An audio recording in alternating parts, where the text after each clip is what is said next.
All right, guys, welcome back to another episode of the Defying All Odds Podcast with your host, Jesse, and my co-host, Rafa, you already know. And today we got a very special guest here at Columbia University. We have a junior majoring in electrical engineering. Please welcome Chris Moronta. Thanks so much.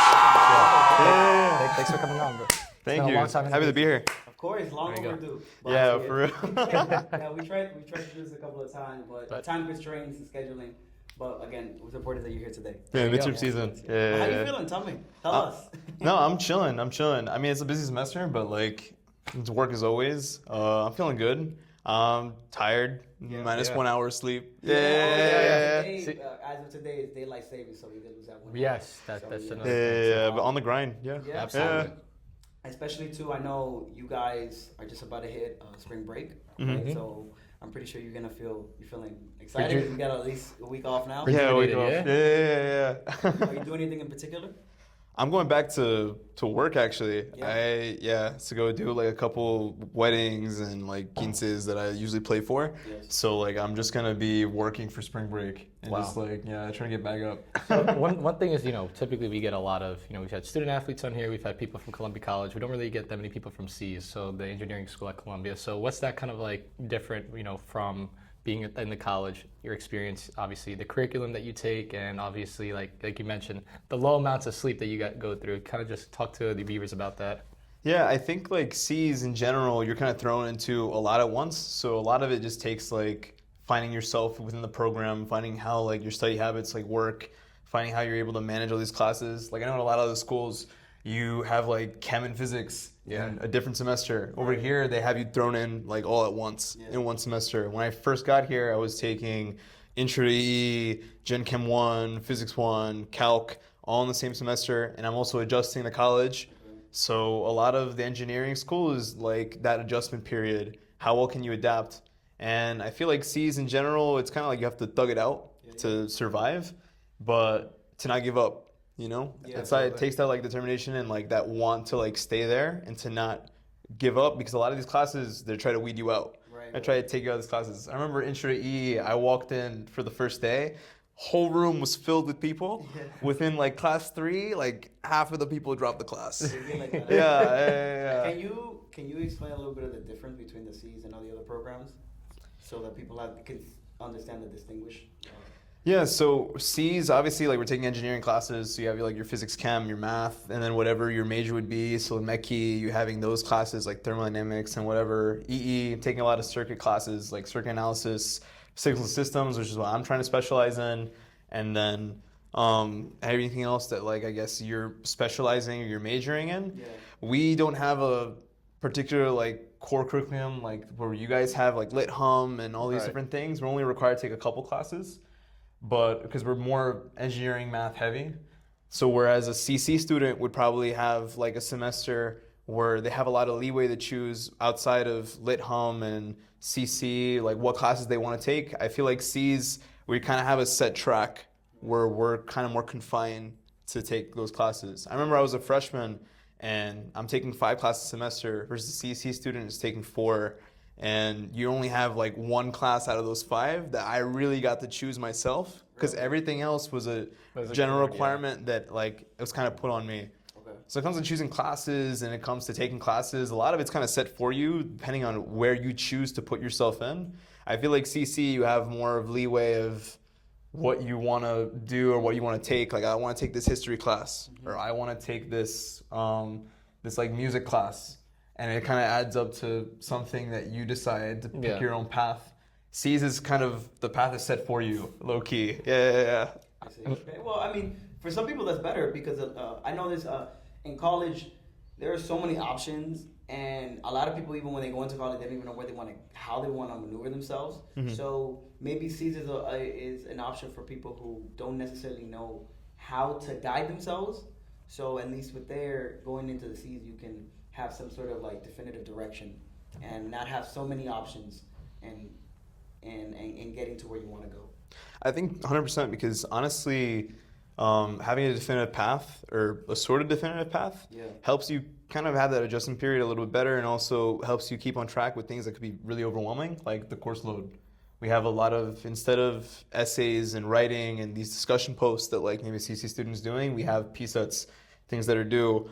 And that's another thing that separates the two schools, you know, like doing a ton of like work that's collaborative with other students in your class, or trying to go to office hours and try to understand this, and that.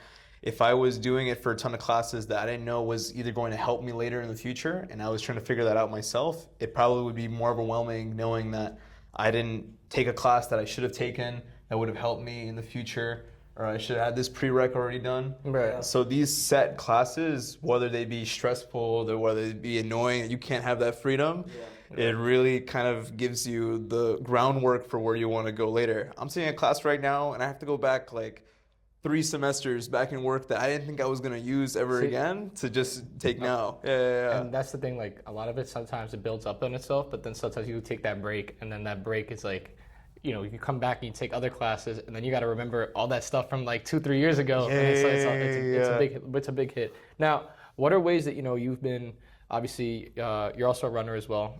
So like, what are other ways that you've been kind of taking to kind of manage that workload, to kind of take your mind off of things and being able to focus on those things as well?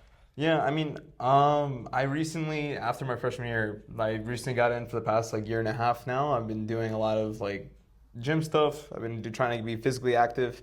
I feel like it's a really good outlet just to get my mind out of work, out of whatever I'm doing, and just like put my focus and energy in something and like build on myself and see that progression, that progress like on like my body, and like how like strong you're getting and how like physically fit you're getting.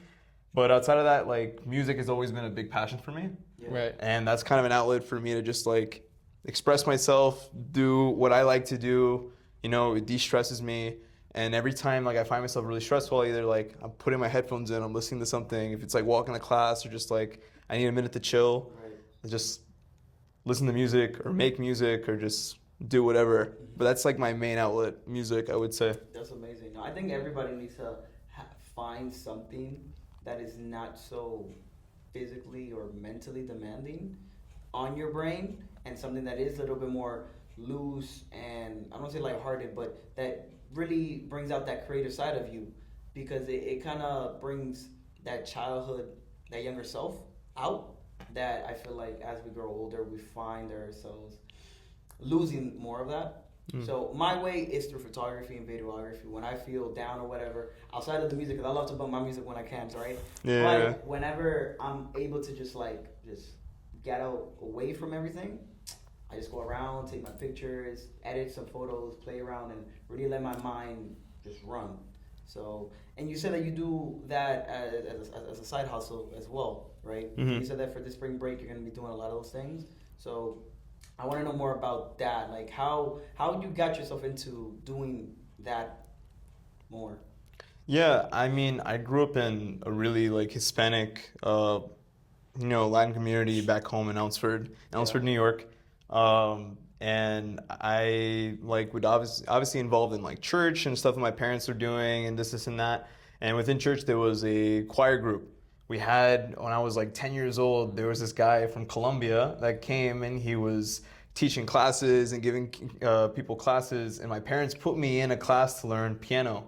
Okay. So I learned piano, and a ton of the kids I grew up with, they were also learning instruments. Like I had somebody learn drums. I was like 10 years old. 10 years old, and I'm learning like just like piano by ear. I'm not learning sheet music, none of this stuff. This guy's playing music videos and stuff, and I'm learning like music through just ear training and everything. And my friends were also, when I was growing up with, they were also learning like different instruments too. So we had like a guitarist, a bass player, we had me on the piano, we had a drummer. And then we started going like at church, we would like play just music like, for like church stuff and everything. And then it came to a point where every Sunday we were just like the band for the choir. Okay. And there was one event where our singers they weren't doing anything. They were like, they were off or something, and like we didn't have any singers for the day. And I knew all the lyrics for all the songs. I'm like 11 years old. I didn't know how to sing or anything, and I just put myself in there. You just got it. And yeah, and everybody was like, yo, you should keep doing this. Like, you're like a good singer. My parents put me in music school. We tried doing different things too with it, seeing like, hey, is this actually a thing for you, or is this not a thing for you? Right. I started taking music classes more seriously, and they started giving me a slot to sing at church by myself, like for like a good like couple like 10 minutes like every single Sunday. And it was cool because I was growing with this like quote unquote talent or something with myself, but I was seeing it affect other people. And that's kind of something that now, even when I'm still doing this as an adult, it's really impactful for me. There was some people that I knew in the religious community that hadn't been to church in a while. And I was growing up with it. There was people that are coming to me after a service or something, and they're telling me like, hey, like I haven't been here in so long, and they were telling me to come to go hear this kid sing. It was you, and I haven't been here in like I don't know how many years, and like you brought me back here. Wow, that's impressive. Wow. Yeah, so I took it from there, and then people are asking me to do like their wedding, their quince, they're asking me to do this funeral, these different events that are like personal, important for these people's lives, and strangers that I have no idea who they are. And I think that through that I was able to connect with a lot of people, obviously through the music and through singing and through whatever different stylistic or different choices that I made with music and the way I do things. I was able to impact some people's lives. And it's just something that like I've been carrying since now I was 11 to now I'm 20 years old, and I'm just still doing it. Still going it. Yeah. See, I mean, it also must be uplifting that you're able to also give back to a stranger, also like in those specific moments, because I mean, even though you're not attached to them because you don't know them, but like you're attached to that moment in their lives, right? And then that's a moment that they're gonna remember for the rest of their lives, right? Whether it's their wedding, whether it's their like quince, like you said. And it really doesn't matter because you're being present in the moment, and you're also inviting them and creating that welcoming environment for them to be there. So that's also very impressive. Now, like, obviously, so you do that on the side as well, right? And how would you say like that's also, you've been balancing that with, obviously, you know, you have a challenging workload already with school, your schoolwork, as well as obviously you go to the gym, you run. So how do you kind of balance all these things together? Because I mean, for the average person watching this, they might say, oh, that's a lot. Like, so what do you kind of like, how do you balance that? It's my parents, honestly. I think that like, if anything, I give the kudos and all the credit to them, because I mean, since I was little, they've always instilled this kind of discipline mentality within me. And I think that if you want to do anything, discipline is probably the most important thing. I know people that, you know, after the New Year's, we have these New Year's resolutions, and people are trying to get into this, and that, and they give up on it because there's no discipline there. And me in my head, when I'm organizing myself, my days, I'm organizing my week, I'm organizing my schedule for class, for music, for my gym hours, for my time with my friends, for everything. There's that mentality of discipline of getting things done and trying to stay on task with what I want to do, and that's my motivation. And my parents, they're two immigrants, my mom from Colombia, my dad from DR, and they came here with that mentality that they weren't here to waste their time, they were here to work and here to get things done for me to be able to be where I am. And that's what they wanted me to grow up with. And so I think that me trying to do the same thing in their footsteps, discipline was what allowed me to take that similar path and kind of progress myself in a way where I'm managing my time like with the things that I like and the things that I need to do. Right. And I think it's a balance of both. And I think it's overwhelming for a lot of people that like maybe they don't know how to manage their time, how to like separate different things and do everything that they want to do. But I think if you have the motivation with yourself of what you want to achieve later, an end goal, I think that it's easier to get everything done in a day. It's stressful sometimes, but it's doable. It's doable. Absolutely. Yeah. So you would say, so you believe that through the what's the word? Your parents inspired you to have this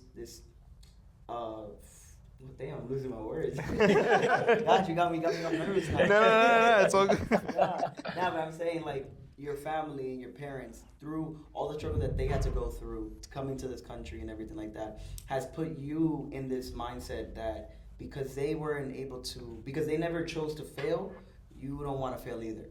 Mm-hmm. Do you feel that like it's like a burden or like a blessing and a curse in a way? I think I don't see it as a burden. I think that I see sacrifice that Latinos they put into making a world and a life for themselves. Mm-hmm. And I see beauty in that. Yeah. You know, and like I have been given a lot of things, but I know that I've also worked for a lot of things. Right. and I know that I've sacrificed myself for a lot of things. And I don't see any of that as a burden, because when you work for something yourself and you see the fruits of your work, you feel really good about it because that's yours. Yeah, you know, absolutely. when I was growing up, like, my parents didn't give me anything. You know, everything was, you got to work for it. Right. I was doing these church services trying to get money to pay for my first phone, Yeah. for my first laptop.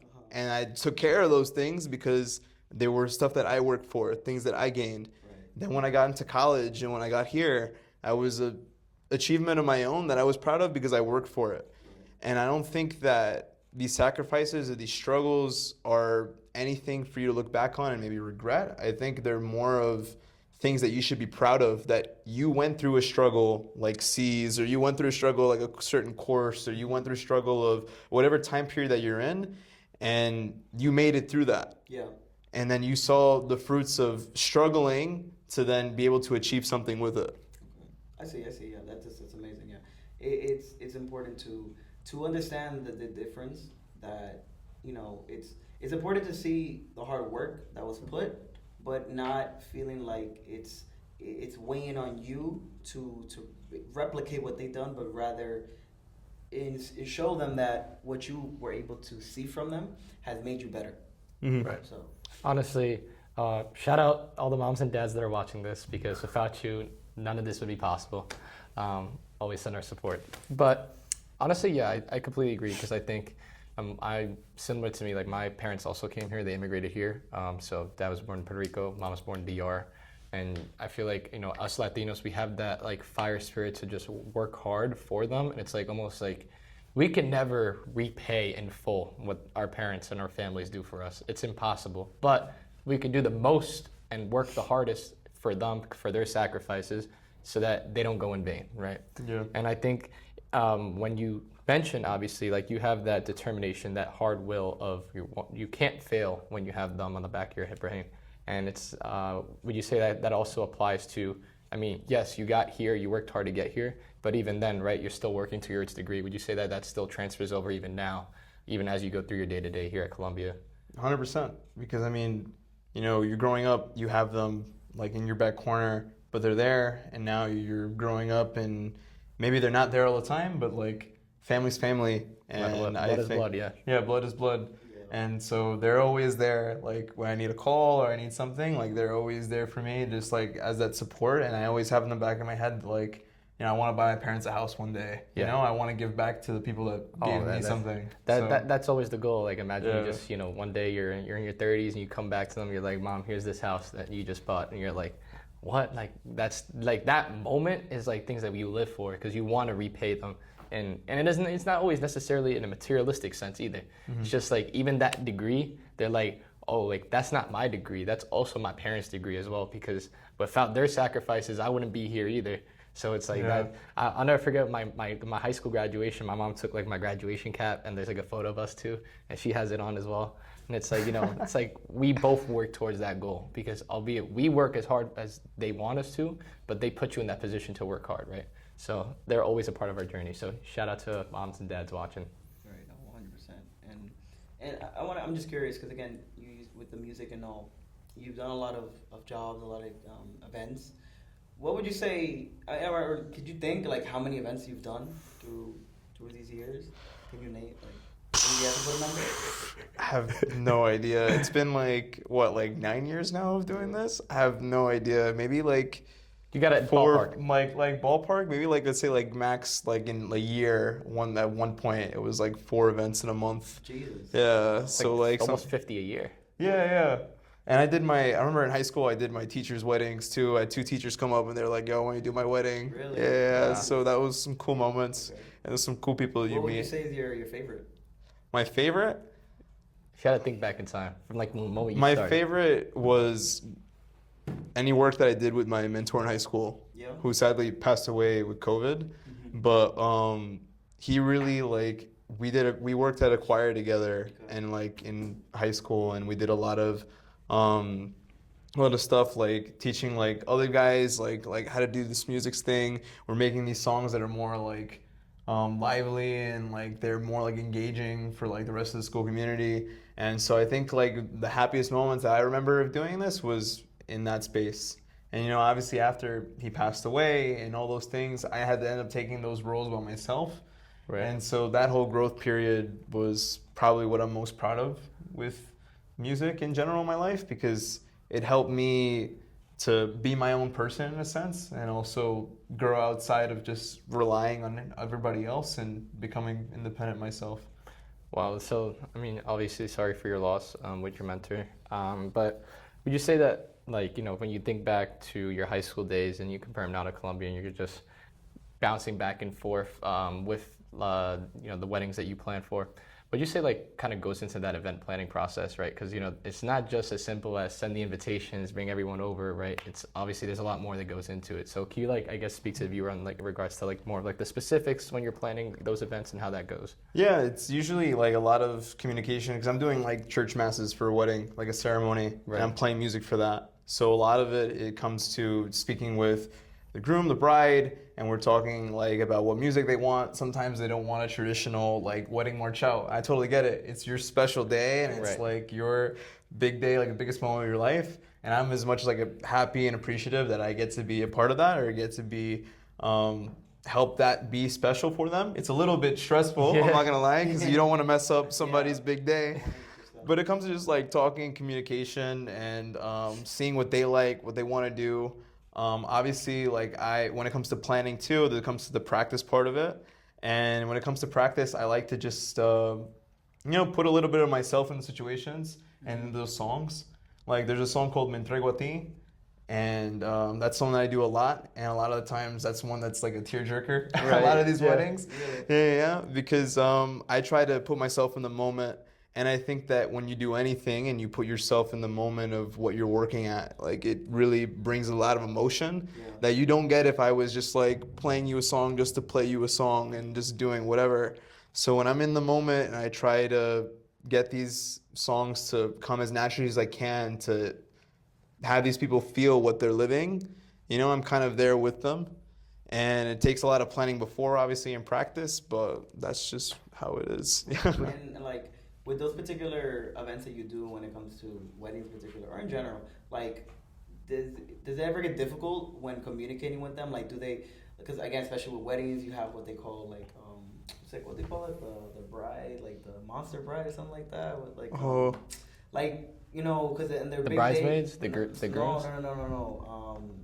Bridezilla, I think that's what they call it, or something like that. When the brides get like really anxious and like just want to control everything. Yeah. Like my point is just like, does it ever get difficult to when they ask for certain things, right? For you to try to like you know, uphold it. Yeah, it gets difficult. 100% gets difficult. Sometimes people want like just like insane amount of songs or something, or like they want like specific songs that they heard like on this very specific random YouTube video that they saw at one point. And they can't remember the name. They can't remember the name, they just know the tune, or like they want you to replicate something. So it gets difficult, but like I'm there for service for them, you know? So like I gotta do my job and I just gotta try to work it out as best as it gets stressful at times too, but I'm there for those people. And you know, if I get my job done well, then they are also less stressed out because they're like, I don't have to worry about the music guy. Yeah. The music guy that we're paying right now, I don't have to worry about him. Exactly. Would you say, do you have like a favorite non-traditional wedding song that you've played recently? If you had to pick. There's like this Il Divo song that I play. It's called like Hasta Mi Final, and it has like a very like big chorus or whatever. I guess that's like one of my favorite ones. But I mean, I think that sometimes it's like very like similar because I give them a list of songs that they can like that I normally play. 'Cause I do a lot of this stuff in Spanish. Right. So like they have like a list they choose from. They don't like the list, then we can go talk about other things. But no, not in particular. I don't think. Yeah. You just like go with the flow. Just whatever go it with the is. flow. There you go. Yeah. That's being flexible. And do you prefer like playing than singing, or vice versa? Like what do you find more enjoyment in general? Or just both at the same time. No. What do you? That's the question. What do you feel most like free when doing?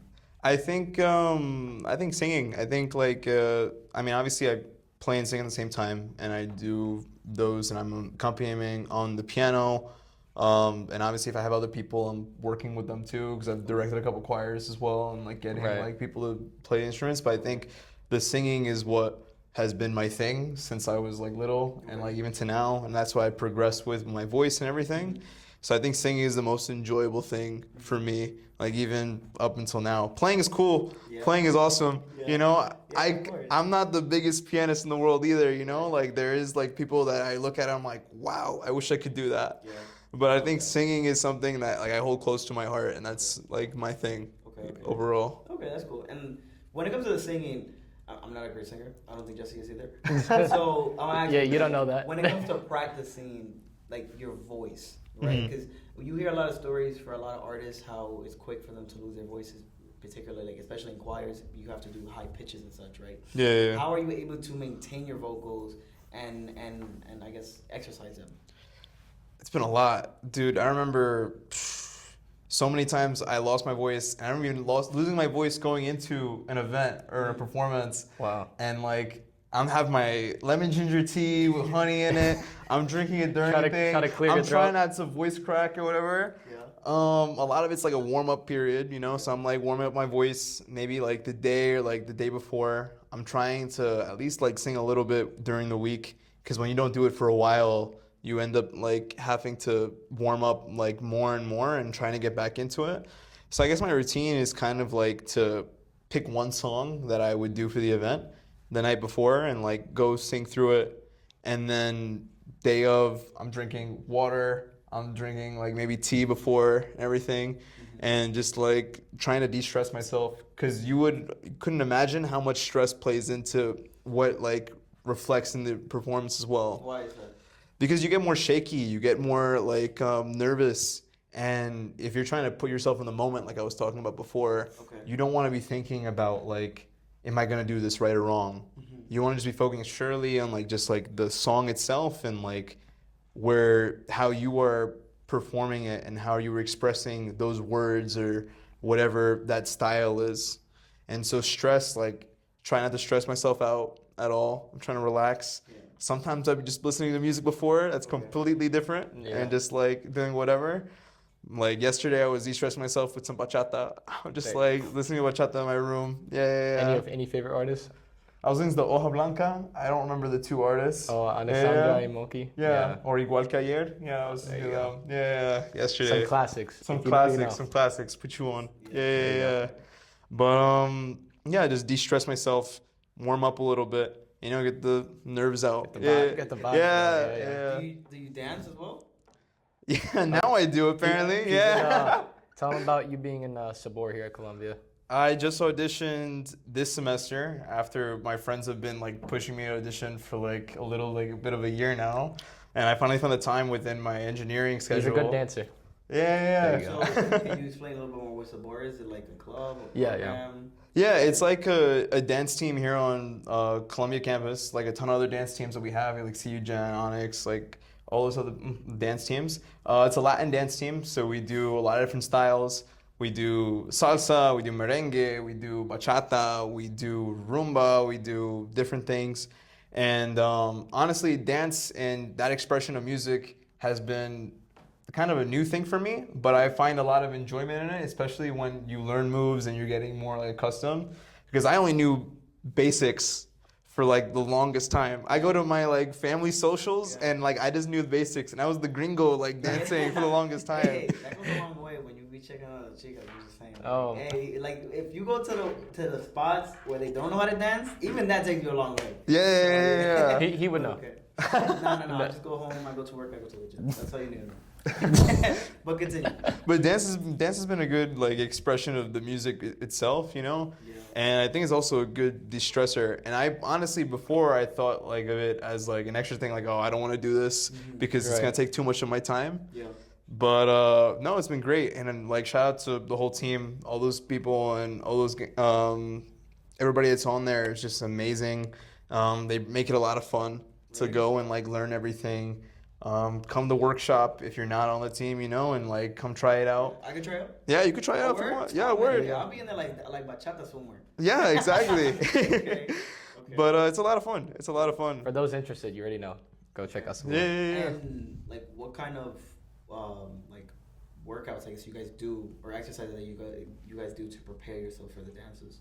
We stretch before, you know, like we're like vibing to like some song that the person that's teaching the dance is like chosen. We're stretching and then we're just going like step by step and just getting like the choreo done, you know, and then it's drilling it a ton of times. Because you'd be surprised, every time we record something or we try to like get something done, I'm always the first person to forget every move that they just taught me in the past like hour and a half.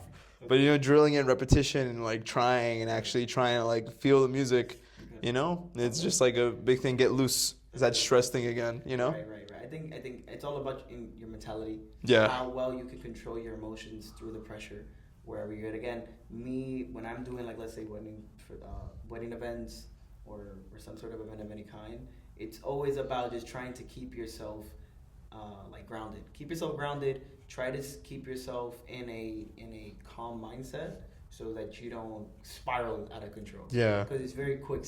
It's very quick for one to spiral out. So, yeah, that's and with the dancing, do you see yourself doing more of that like stuff for like these events that you do in particularly? Like if somebody asks you like, hey, I want you to do my wedding, but I need you to dance with me too. Well, I mean, like with time, like we'll see where that goes, you know? Like I don't have any definitive answer for you right now, but if someone was like, yo, I'm gonna do a quinceañera and I need you to be one of the chambalans. I mean, I guess, yeah. Okay. Yeah. Got you. Okay, that's good. You already know where to find this man. This the guy right here. Man, the singer, he plays his music with his instruments and he can dance. Yo, watch out, ladies. Like you got a golden one right here. Man. Oh man. Golden one right here. And he's getting his degree at Columbia. Listen, if I were you, I'd hit his line real quick. Okay. Come holla. That's cool.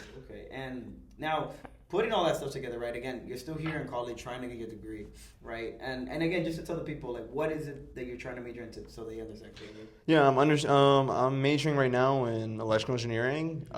Big focus of that, what got me into that was audio equipment and audio design.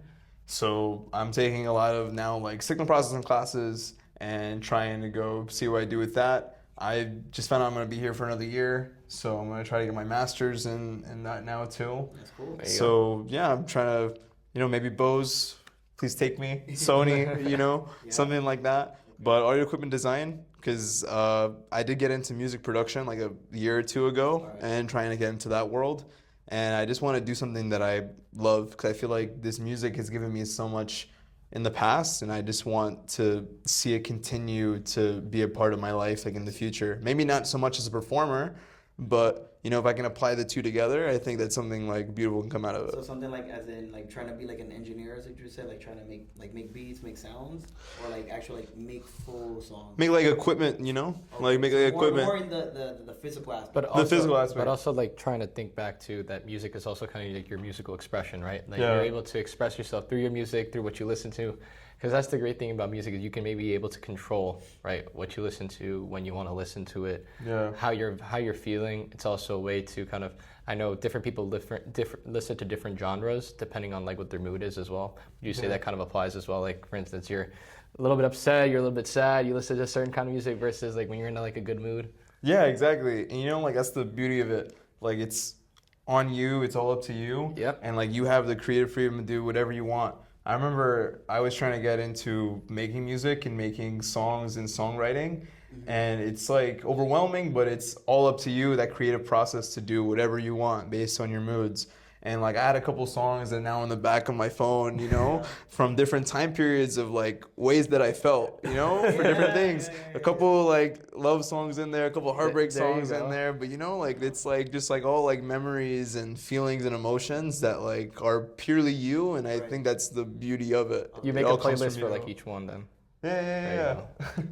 No, for sure. I think again, it goes back similar to what I do with photography. While again, I'm not making love songs, I feel like with my photos, I do tell stories about what I'm feeling in that moment, whether I'm feeling sad or happy, and it's all about capturing the moment, right? And I think that again, that's what being a creative is, right? In whatever field that is, whether it's in music or in some sort of art or dance, you are capturing your purest feeling in that form, and that enables you to again let out all that, let's say, pent up aggression or whatever it could be.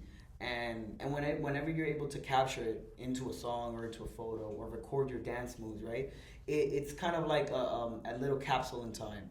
That when you look back at it, you tell yourself like, damn, like in that day I was feeling this, right? And I'm still here today, you know. So it's something really really cool to do.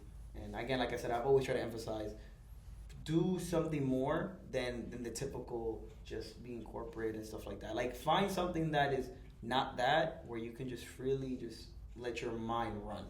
And that's another thing too. I feel like every time, for instance, I go on a run, I feel like it's not always the same kind of music I'm listening to. It's also good to change things up as well. So even then, right, we also mentioned music is a form of expression, but it's also an outlet as well, right? So that you could be applied to whether you're at the gym, whether you're on a run, whether you're dancing, obviously, or even playing music. I feel as though that also it's like a way to kind of detach from reality for a little bit while be in your own bubble. But I also think it's also good sometimes where, for instance, you also take in like the natural sounds as well, because even that could be considered a form of music, right? When, for instance, like if I'm going on a run and I'm like, oh, my AirPods died, right? But I'm still listening to the scenery, the cars passing by, birds flying by, the water moving. Like it's still music to your ears while you're running. So it's always good to, like I said, change things up, but also being able to apply it in different situations as well. 100%. Yeah, it's amazing. Yeah. Yeah. There's no other word for it. Yeah, it just, no, it really is. There's no words to describe it all. Do you know what, like how many minutes your Spotify Wrapped came out to last year? You know what's crazy? I try to get on the Spotify premium thing. Yeah. You know, because I was an Apple Music user. Okay. But like I always be doing these like free subscription things for as long as I can, and then when it comes out, I have to go back to Apple Music, and I'm so pissed. I don't know how much it came up to. So then it's Apple Music has something like that. Yeah, I don't know how many minutes I have. So it's like inaccurate then, because like you're like bouncing between two.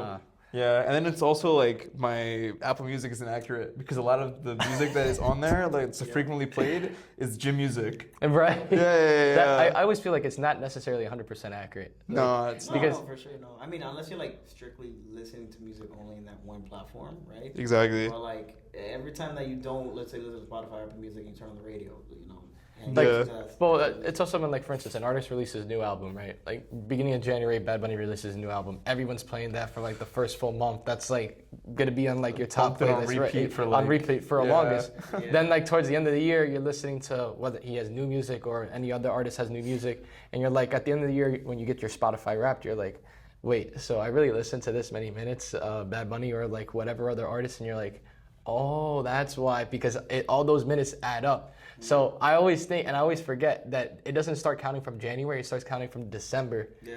Because it goes from the year before. So it's always interesting to see your progression of music as like you go through the year. Yeah. I don't regret it. My thing is always Bad Bunny every single time. Like literally top 5, Bad Bunny's always in there. No, me too though. No, me too. Top 5, but he ain't 5. So yeah. There you go. Well, in general, what kind of genre type of music do you listen to? I guess you're Dominican, Colombian, and then so we got New York, so we have a lot of bachata, hip hop, all that, right? There's a lot of genres that be bouncing around here. So I be listening to a lot of Spanish music, man. I be listening, and I think my friends make fun of me for it too because they're like, "Damn, you're the reggaeton guy. You're like the guy that just listens to like purely Spanish. If we show you like an English song, like you're just not gonna know." I listen to salsa on the occasion. I listen to some merengue on the occasion too. Bachata, a lot of reggaeton. Típico. There you go. Yeah. So it's like you just bounce back. I feel like I'm the same way. I'll just like bounce back between all these Spanish genres, and then like every now and then I'll create a queue, and like my queue will be like bouncing back and forth between languages. It'll be like 3 songs in Spanish, 2 songs in English, bouncing back and forth. Yeah. No, that's for sure. I mean, me personally, same. I listen to my bachata, my reggaeton, my trap, but a lot of people don't know. I listen to a lot of jazz music. Wow. Oh, wow. And see, even I didn't know that. Yeah, I listen to a lot of jazz. Actually. Okay. And bolero. Bolero. I listen to a lot of bolero music for the past few years now. And usually when I'm just trying to again keep myself in a calm state of mind, let's say just some crazy crap just happened right now, and I just need to lower myself. Just decompress. I put those music, and I'm just like. You're chilling. I'm chilling. And sometimes I be listening to that in the gym, bro. I be in them weights, listening to that bolero. I'm just like, yeah. I be with it like that. Yeah. So again, music is a great source to let yourself free, listening through it or speaking it out. It's amazing. It's amazing in general. I feel like this man, he never has his speaker like not on. Like anytime I come in, it's like boom, music's going, and you just like start to vibe, start to dance. Me? Yeah, like as soon as you walk into the room, you just hear the music, you like start to vibe. That's crazy. The car's already in park, the music's still going, still playing. You're really New York, bro. Yeah, he really New York. Yeah. That's really Dominican, if anything. Yeah, that's true. New York is definitely New York amplified that. Yeah. But Dominicans too, it's just But like it's like it's a a sandwich. Dominican cheese with Arizona, bro. Like, we New just York go together. Dominican. Yeah, word. We go together too well. So yeah, I mean, I'm not complaining. I don't shy away from it. That's who I am. See, it's So- interesting because obviously, Rafael has his full Dominican background, so but yet he's bouncing between different genres. Meanwhile, we're mixed, so we have like all these other backgrounds that we apply to. Would you say that as part of your identity, since you got Dominican, your Colombian side, you bounce back between both those sides as well in terms of your music? That's a fancy mix too. Yeah. Yeah. You got your paisa and right, exactly. Yeah. No, I'd be bouncing back. You know what's the funny thing too? It's like you grow up with that music and you're all just like a kid, like, oh, like why are they playing this right now? I don't be listening to this. Yo. And now like I'm like going back and I'm listening to my vallenato, There I'm you go, listening there you to go. my Colombian cumbia, I'm listening to the salsa, I'm also listening to the bachata, I'm listening to the típico. That is so funny. Yeah. So true. Yeah. Like, you as a kid, you'd be like, Mom, Dad, take this off. This is That's- disgusting. yeah. And then you be the one to be like, yo, don't turn it off. Don't turn it it off. off. Exactly. This is my song. That's my This is my mix song. right now. This is talking to me. Yeah. I'll never forget. I remember my dad be listening to like In Barranquilla Me Quedo. Like that song was always playing all the time. And I'm like, yo, Dad, why are we playing this? But then as I got older, I'm like, yo, this is my jam. Like I really be vibing to this. Cause you learn to like adapt to that music as you get older and appreciate the culture that it comes from, right? Cause even though, for instance, I'm not Colombian, but that's still music that still resonates with the whole salsa, with the whole merengue genre. So like, it all connects at the end of the day. Like 100%. Latin music just travels all around. Yeah, it's a fact. That's why I think I love so much bolero. Yeah. Because in a little way, there's like sprinkles of like just like from the beats. When you listen to the actual sound of the music, you get that sense of little bachata and the mix of the salsa, like all the tones, because we all use the same similar instruments, but what changes is the tempo, Right. and everything like that. And nah, bro, I'm gonna be honest. I need myself a paisa girl, bro. Like I need to hear something. You know what I'm saying? Yo, that's crazy. Like, hola, amor. Yeah. Like, come on. I think we all need. I love me some Dominican. Listen. I go to the gym and I go to work. That's all I'm gonna say. I'm gonna leave it at that. Wink, right. Yeah. So but at the end of the day, bro, that's just how it is.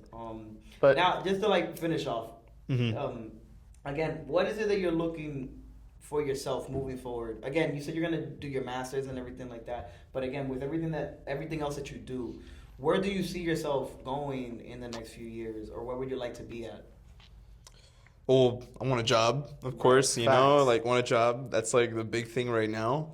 But I think that for right now, I'm like figuring things out still. I think in the next couple of years, I obviously want to be working. I want to be finding something that's me, Right. find a company I want to work at that it's going to take me, help me progress, and then from there move on to something that's probably more myself. be meaningful, right? Being meaningful for me, and like I want to still do this community stuff of just like being able to impact people's lives and to be able to still give back to all these different like relationships and people that I've met and connected with.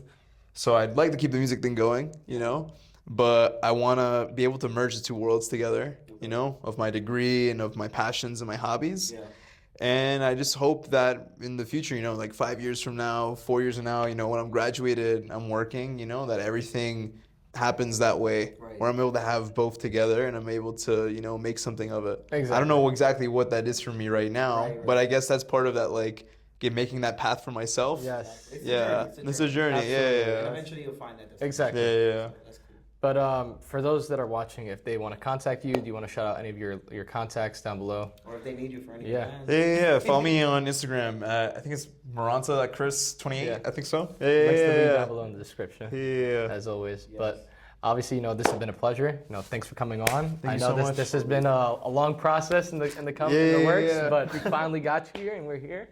For those of you watching, thanks for always listening in. Obviously, we have great stories to hear from fabulous people, whether it's here at Columbia or beyond. We always appreciate you listening. And for your host, Jesse, this is Jesse signing off. And your boy Ralph, always like, share, and subscribe. Don't forget. And again, defy all the odds. Deuces.